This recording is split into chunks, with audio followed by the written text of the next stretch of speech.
तर मी काटा मारणारा नसून काटा काढणार आहे असं सचिन जाधव यांनी म्हटलेलं आहे। उमेश पाटलांचा पराभव केल्यानंतर सचिन जाधव यांनी हे प्रत्युत्तर दिलंय।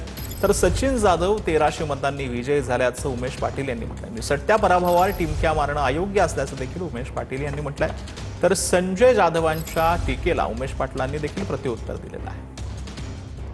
आता टीका केल्यानंतर मी त्यांना प्रत्युत्तर दिलं होतं की मी काटा मारणारा नसून काटा काढणार आहे आणि त्यांना निवडणुकीच्या माध्यमातून आम्ही मतपेटीतनं त्यांचा काटा काढून टाकलेला आहे त्यांचा राजकारणातनं।